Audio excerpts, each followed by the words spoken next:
참으로 따뜻하신 사랑의 하나님, 매일매일 죄로 죽을 수밖에 없는 우리에게 또 하루의 생명을 허락하여 주셔서 하나님과 동행하도록 새벽부터 깨워주시고 주 앞에 나와서 우리의 영의 무릎을 꿇게 하시니 참으로 감사를 드립니다. 간절한 마음으로 주 앞에 나온 주님의 거룩한 백성들이 우리 주님의 얼굴을 애타게 찾을 때에 만나주시고 풍성한 은혜를 허락하시며 우리의 찬양과 기도를 받으셔서 복된 말씀으로 응답하여 주시옵소서. 예배하는 심령들의 그 진심의 마음이 우리 주님께 닿아서 주님을 감동케 하는 믿음이 되기를 원하오며 예수님의 이름으로 기도드립니다. 아멘. 찬송가 456장 우리 주님께 올려드리겠습니다.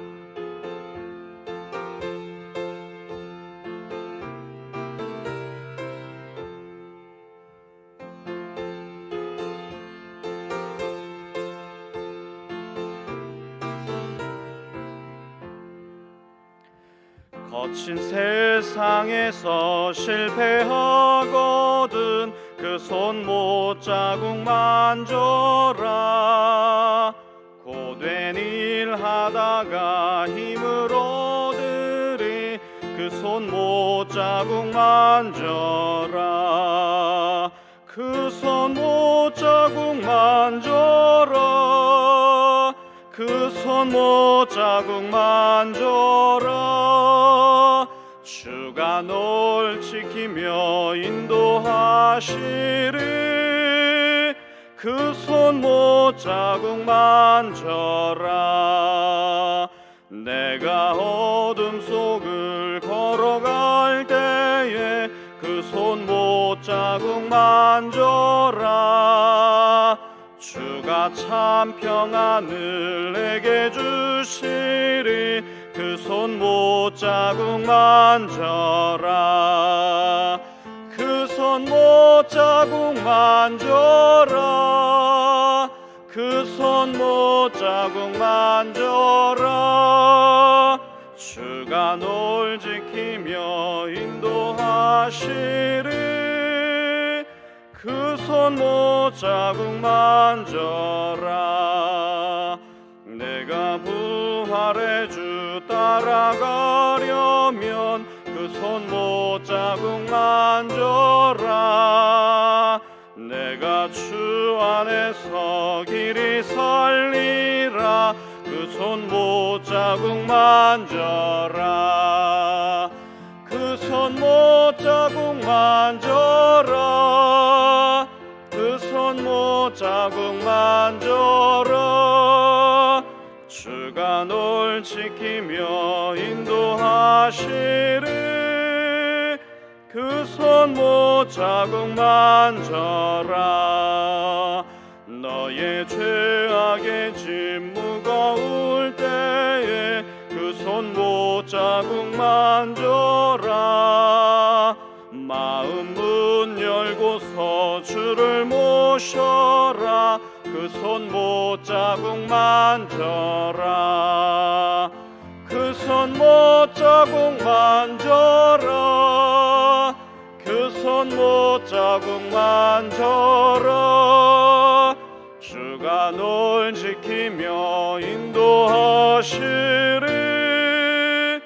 그 손 못자국 만져라. 아멘. 우리 하나님 말씀 읽기 전에 잠깐 장례 광고 드리겠습니다. 오교구 43구역에 강순남 집사님 어제 부친상 당하셨습니다. 장례식장은 충남 서천 신협 서해병원 장례식장이고요. 오늘 오전 11시 30분에 교회에서 출발합니다. 위로해 주시기 바랍니다.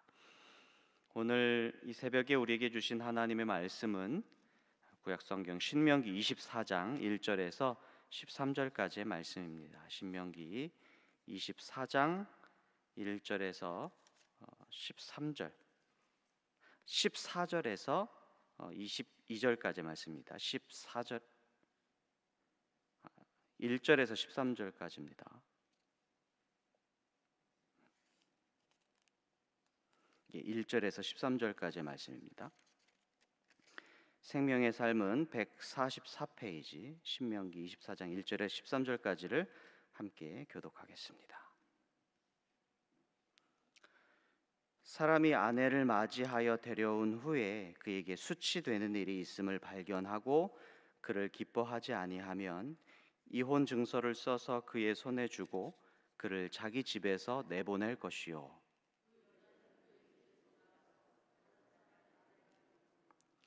그의 둘째 남편도 그를 미워하여 이혼 증서를 써서 그의 손에 주고 그를 자기 집에서 내보냈거나 또는 그를 아내로 맞이한 둘째 남편이 죽었다 하자.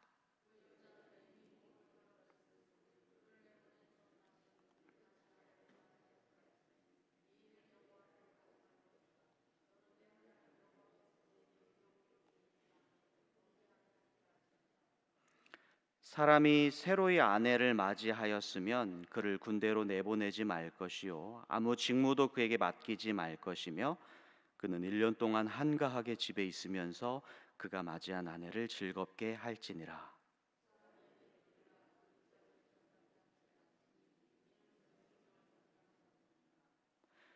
사람이 자기 형제 곧 이스라엘 자손 중 한 사람을 유인하여 종으로 삼거나 판 것이 발견되면 그 유인한 자를 죽일지니 이같이 하여 너희 중에서 악을 제할지니라.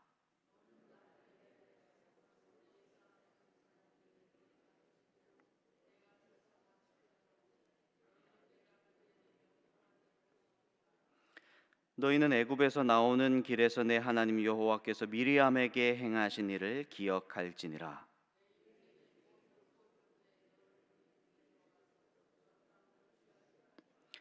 너는 밖에 서 있고 내게 꾸는 자가 전당물을 밖으로 가지고 나와서 내게 줄 것이며,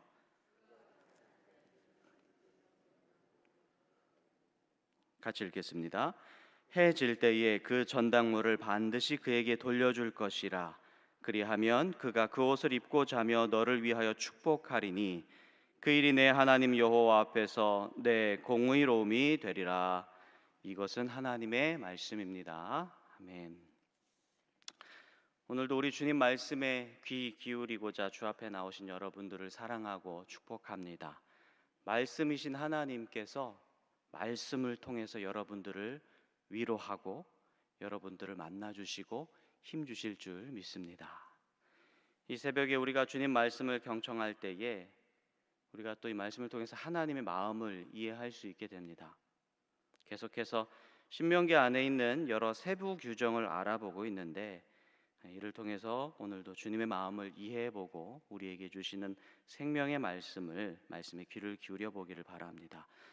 사실 모든 규정의 대전제가 되는 말씀, 신명기 4장 40절이 있는데 제가 한번 읽어드리겠습니다. 오늘 내가 내게 명령하는 여호와의 규례와 명령을 지키라. 너와 내 후손이 복을 받아 내 하나님 여호와께서 내게 주시는 땅에서 한없이 오래 살리라. 아멘. 이 말씀을 신명기 초반에 주시고 계속해서 규정을 선포해 주시는데요. 우리가 읽고 있는 이 신명기 말씀은 하나님의 백성들이 받을 복과 그들이 누릴 생명, 이것을 위한 규례라고 볼 수가 있겠습니다. 한마디로 살리는 법입니다. 사실 우리는 율법으로서가 아니라 믿음으로 말미암아 산다라고 하는 신앙의 터 위에 세워져 있습니다만, 이 규례가 선포되던 그 옛날 이 율법은 죽이는 법이 아니었습니다. 이 율법은 살리는 법이었습니다. 생명과 복음의 법이었습니다.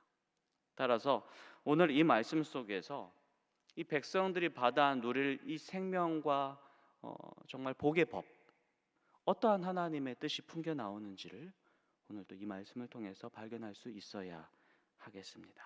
오늘 우리가 읽은 신명기 24장 1절에서 13절까지의 이 말씀은 1절부터 4절까지는 이혼과 재혼 규정을 다루고 있고요. 5절부터 8절까지는 짧은 규례들의 연속이 나옵니다. 9절부터 13절까지는 전당물 금지 규정이 나옵니다. 1절부터 4절까지 이혼과 재혼 시에 발생하는 굉장히 특수한 상황에 대해서 내리는 일종의 하나님의 판결문과 유사합니다. 가령 어떤 남편이 아내를 맞이했는데 그 아내에게 수치스러운 일이 발견이 된 거예요. 그래서 이 때문에 아내와 사는 게 기쁘지 않습니다. 그렇다면 아내에게 이혼 증서를 써주고 아내를 집에서 내보낼 수 있었습니다. 그런데 이 여인이 둘째 남편과 사는 것이 또 기쁨을 받지 못해서 또 미움을 받는 거예요. 그래서 둘째 남편한테도 이혼을 당합니다. 문제는 그렇게 그 여인이 그 둘째 남편과 헤어지더라도, 심지어 그 남편이 죽었다 하더라도 첫째 남편은 이 여인을 다시 아내로 취할 수 없다라고 하는 그런 규정이었습니다. 좀 법에 구멍이 있어서 만약 첫째 남편이 바람기가 있고 좀 패역한 자여가지고 쉽게 아내를 실증내다가 아내를 버린다 하여도 이게 위법이 되는 사항이 아니었습니다. 그래서 사실 우리가 처음 볼 때 이 법은 아내에게 굉장히 많이 불리한 법 같이 보입니다. 바리새인들도 이 법의 공백을 알고서 예수님을 골탕 먹이려고 이렇게 질문을 하기도 했습니다. 사람이 이유가 있으면 그 아내를 버리는 것이 옳습니까? 우리 예수 당신께서 말하기를 부부 사이는 하나님이 정해주신 거라면서요. 그렇게 버리는 것이 옳지 않다면 모세는 율법에다가 왜 이혼 증서를 써서 버리라 이렇게 말했을까요? 한번 대답해 보시지요 라고 예수님께 질문하기도 했습니다. 물론 예수님께서는 성경 말씀을 이러한 시각, 그러니까 하나님 마음으로 보는 게 아니고 자기들의 편의대로 보려고 하는 태도를 너무너무 싫어하셨습니다. 그래서 완악하다 이렇게 말씀하십니다. 마태복음 19장 8절 이하에 주님께서 이렇게 말씀하시거든요. 그건 너의 마음의 완악함 때문에 아내 버림을 허락한 거지 본래는 그렇지 않다.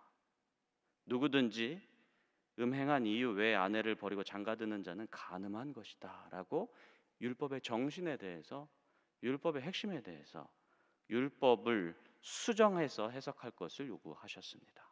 따라서 이런 예수님의 해석에 비추어 볼 때 1절부터 4절까지 이혼과 재혼 규정의 방점을 찍어야 하는 부분은 아내를 버려도 된다 여기에 찍어서는 결코 안 되고 주님께서 정말 완악하게 보시는 해석이고, 4절에서와 같이 이러한 가증한 일로 내게 기업으로 주시는 땅을 범죄하게 하지 말라라고 말씀하신 이 말씀처럼 아내를 한번 취하면 버릴 수 없거니와 버리고 취하고 버리고 취하는 이 반복, 하나님께서 짝지어 주신 것을 사람의 편의대로 나누고 다시 합치는 이러한 반복, 하나님께서 가증히 보신다라고 하는 이 예수님의 해석, 이것이 맞다고 우리는 볼 수가 있겠죠. 5절 이하는 새롭게 장가든 남자의 경우에 복무나 부역의 어떤 의무를 면제해주는 일종의 갓 결혼한 남성을 위한 복지 규정이라고 볼 수 있겠고요. 6절은 맷돌이나 이런 생필품, 생계의 기본이 되는 물건들은 담보로 잡지 말라라고 하시는 아주 따뜻한 보호 조항이 될 수 있겠습니다. 밤에 뭐든 덮고 잘 것은 있어야 되지 않겠느냐라고 하시는 거죠. 또 7절은 가족끼리 주종 관계가 성립될 수 없음을 엄격하게 금하고 계십니다. 누군가가 가족을 종으로 사고 팔거나 한 것이 발견된다면 그는 그 가족을 유인한 자, 즉 인신매매범으로 간주하겠다 이렇게 하나님께서 말씀하시는 거에서 바로 죽여야 한다 이렇게 말씀하십니다. 8절은 나병과 같은 전염병이 생겼을 때의 규례인데요. 율법대로 잘 해라라고 하는 말씀입니다. 레위기 13장 14절에 13장과 14장에 이 나병과 관련된 그 정결법이 선포가 되는데요. 특히 하나님께서 미리암의 행하신 일을 기억하라고 말씀하시는데 그 미리암이 모세를 비방하다가 나병에 걸리는 그런 벌을 받잖아요. 그래서 그 미리암도 모세의 친인척인 미리암마저도 한동안 진영 밖에서 완전히 격리되어 가지고 온전히 치료될 때까지 추방된 일이 있었습니다. 권력자의 가문 사람도 추방되어야 했습니다. 그러니 남녀노소 신분 고하를 막론하고 예외와 차별 없이 이 정결법을 철저하게 준수해야 한다는 그런 의미로 미리암 이야기를 하신 것 같습니다. 이어서 나오는 10절 13절 말씀은 이웃에게 무엇인가를 꾸어줄 때 나타나는 특수 상황에 대해서 말씀하십니다. 아주 상세하게 말씀하세요. 사람이 이웃에게 뭔가를 꾸려 할 때는 담보물을 취하려 하잖아요. 그런데 하나님께서 이때 담보물을 취할 때 그 집에 마구 들어가지 말고 밖에서 기다리면서 꾸는 사람이 자기가 담보물을 가지고 나올 때까지 기다리라, 이렇게 말씀하시고 계십니다. 배려하는 거예요. 아주 굉장히 세심한 배려입니다. 꾸는 사람의 심정도 사실 말 못할 어떤 여러 가지 상황들이 있고 그 심정도 말이 아닐 텐데 막 집 안으로 쳐들어와서 이불이네, 뭐 그릇이네, 담보로 적절해서 막 하고 깡그리 쓸어 간다면 그 마음이 얼마나 비참하고 슬프겠습니까? 제 어린 시절 한가로운 도시 외곽에서 담임 목회를 하시던 저희 아버지께서 도심 한쪽에 교회를 개척하셨는데 제가 어느 날 학교에서 갔다가 집에 와보니 별 볼 일 없었던 집안 살림에 빨간 딱지가 붙어 있는 것을 보게 됐어요. 개척하시느라 채무를 졌다가 문제가 좀 쉽지 않아서 아마 압류가 들어왔던 것 같습니다. 철이 없던 저는 이게 뭐야라고 했을 때 그렇게 설명을 해주셨는데 아니 저 땅을 누가 갖고 가겠어라고 생각했던 기억이 있습니다. 근데 지금 제가 아비가 되어서 그때를 회상해 보니 그런 상황에 노출된 자기 아이를 애써 안심시키는 제 부모의 마음이 더 어려웠겠구나 하는 그런 생각이 듭니다. 물론 저는 지금도 아직도 그 낡은 가구에 붙어있던 빨간 딱지가 굉장히 기억이 날 정도로 그때는 좀 놀랐던 것 같습니다. 근데 오늘 하나님께서 말씀하시기를 거기까지만 해라, 거기까지만 해라, 더 이상은 그들을 괴롭히지 말라, 이렇게 보호하고 계셨던 것입니다. 그들의 심령을 보호하고 계셨던 하나님의 말씀, 이 마음을 우리가 느낄 수가 있었습니다. 정말이지 따뜻한 법이라고 생각합니다. 하나님께서 백성들을 세심하고 또 정말 그들의 상한 마음까지 돌보시는 법이라고 생각을 합니다. 이 법을 전해 듣더니 가난한 자들의 마음이 어땠을까 한번 생각해 보십시오. 우리 하나님 참 감사하구나 이렇게 생각 들지 않았겠습니까? 이처럼 규정들에는 하나님의 마음이 고스란히 담겨 있습니다. 하나님의 정신이 하나님이 이 땅 가운데에서 어떠한 모습으로 이 땅이 되어야 되겠구나라고 하는 그런 바람과 소망이 고스란히 담겨 있습니다. 하나님은 참으로 세심하신 분입니다. 이미 출애굽기, 레위기, 민수기를 통해서 율법이 선포됐었잖아요. 그런데 신명기에서 또 새로운 규정, 세부 규정들이 계속해서 갱신되는 이 이유가 무엇이겠습니까? 율법 사이를 이리저리 미끄러져 다니면서 거기서 발생하는 정말 연약하고 율법을 잘 알지 못하고 율법에 쉽게 노출되지 않았던 사람들이 많이 고통당하고 있는 것을 하나님께서 바라보고 계셨던 거예요. 특별하고 세부적인 규정을 추가로 제정하신 목적은 쉽게 아내를 버리고 다시 취하는 일들, 나란 일 때문에 갓 결혼한 신랑이 가정을 돌보지 못하는 고충들, 점점 늘어가는 가계비주로 생산 수단까지 전당 잡힌 가련한 사람들, 하나님께서 그들의 고통을 보다 못해 아주 구체적인 규정으로 새로운 법을 제정해 주셨다는 것입니다. 율법을 한번 정하고 그냥 방관하는 것이 아니라 이거 지켜, 무엇이 되든 지켜, 이렇게 방관하시는 것이 아니라 백성들의 상황을 계속해서 세심하게 지켜보고 계셨다는 것을 우리는 알게 되었습니다.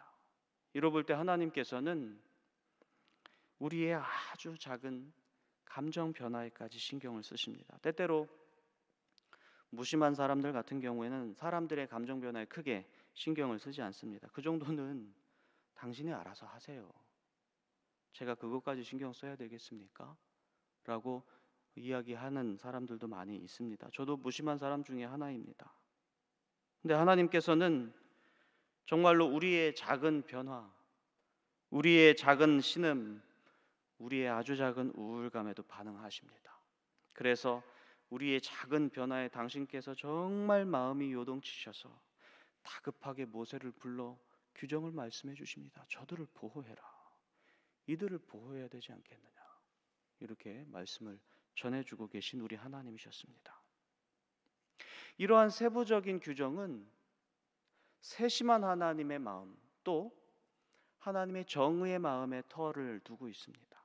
그래서 이 법을 통해서 우리가 느낄 수 있는 것은 하나님은 우리의 안전망이시다라고 하는 것을 느낄 수가 있습니다. 여러분, 가운데 계단이 가파르면 그 계단 사이에 망으로 쳐놓은 구조물을 보신 분들도 계실 거예요. 그러니까 계단 난간, 아이같이 몸집이 작은 사람들이 그 난간으로 떨어졌을 때에 그냥 바닥으로 떨어지지 않도록 그물로 받치고 있는 그런 구조물들을 보신 적이 있을 것입니다. 충격을 완화하고 위험을 최소화하고 생명을 구할 수 있습니다.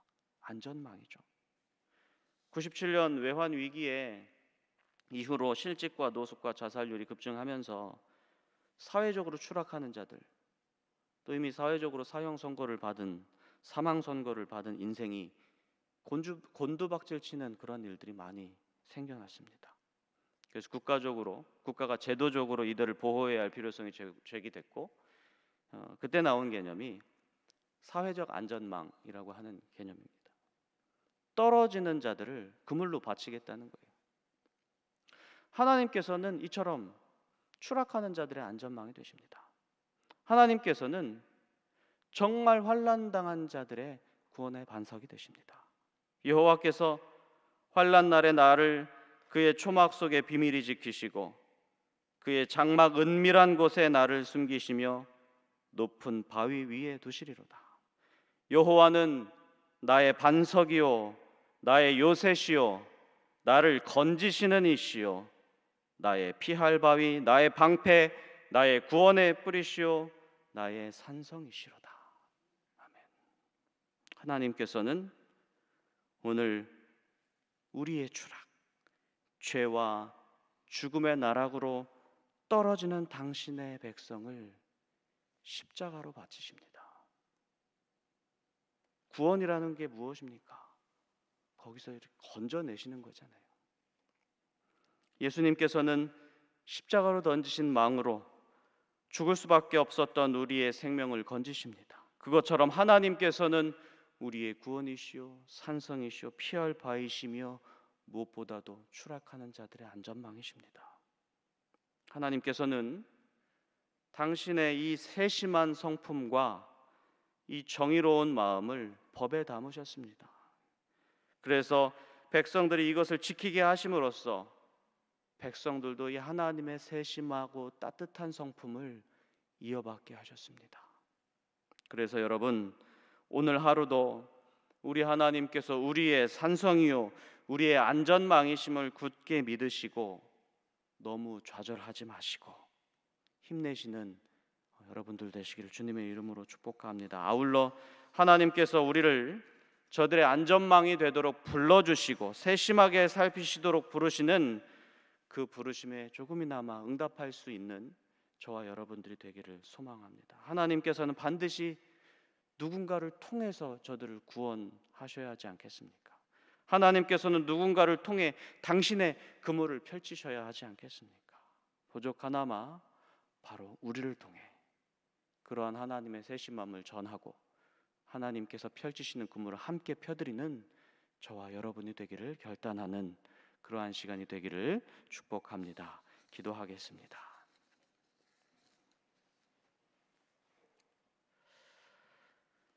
하나님은 우리의 피난처가 되시며 우리의 힘과 도움이 되십니다. 하나님은 우리의 구원의 반석이시며 환난 날의 도움이십니다. 우리 주님께서 우리를 그토록 세심하게 살피시는 주님이심을 오늘 말씀을 통해서 깨닫습니다. 하나님께서 우리를 버려두지 아니하시고 우리를 아들이라 딸이라 내 손바닥에 너를 새겼다 말씀하시며 우리를 세심하게 돌보시는 주님이심을 우리가 확실히 믿습니다. 이토록 은혜로우신 주님을 우리가 찬양하고 진심으로 영광을 올려드리며 우리가 더더욱 주님을 사랑합니다. 감사합니다. 오늘도 이 감사함을 지니고 우리의 머리털까지 세시면서 열심히 그리고 세심히 우리를 지키시는 주님을 의지하는 하루가 되게 하여 주시옵소서. 실패와 죽음과 낙오함을 두려워하지 않게 하시고 우리가 바닥에 내리꽂히지 않도록 우리를 돌보심을 확실히 믿고 담대하게 살아가는 오늘 하루가 되게 하여 주시고 그러한 용기를 우리에게 허락하여 주시옵소서. 오늘도 안산제일교회 지체들 중에서 몸이 연약한 자들, 경제적으로 어려운 주님의 자녀들, 마음이 상한 성도님들, 관계로 인해서 어려워하는 자들, 삶의 소망이 없는 자들을 불쌍히 여겨주시고 세심하게 돌봐주시는 그러한 손길들을 허락하여 주셔서 하나님의 능력의 손길을 경험하는 복된 하루가 되게 하여 주시옵소서. 특별히 오늘 있을 노예를 하나님께서 붙잡아 주시고 교회들을 돌보고 우리 하나님께 영광이 되는 거룩한 노예가 되게 하여 주시옵소서. 이 나라 이 민족에 복을 주셔서 코로나 위기를 잘 넘기게 하시고 세계의 복음의 빛과 함께 치유의 빛을 증거하는 나라가 되도록 우리 주님께서 기회를 허락하여 주시옵소서. 이 모든 말씀 예수님의 이름으로 기도드립나이다. 아멘. 하늘에 계신 우리 아버지, 아버지의 이름을 거룩하게 하시며 아버지의 나라가 오게 하시며 아버지의 뜻이 하늘에서와 같이 땅에서도 이루어지게 하소서. 오늘 우리에게 일용할 양식을 주시고 우리가 우리에게 잘못한 사람을 용서하여 준 것 같이 우리 죄를 용서하여 주시고 우리를 시험에 빠지지 않게 하시고 악에서 구하소서. 나라와 권능과 영광이 영원히 아버지의 것입니다. 아멘. 주님의 말씀을 붙잡고 우리의 기도의 제목을 가지고 주님 앞에 주의 이름 3번 부르고 함께 기도하며 나아가도록 하겠습니다. 주여, 주여, 주여. 전능하신 하나님, 우리를 세심히 살피시는 주님,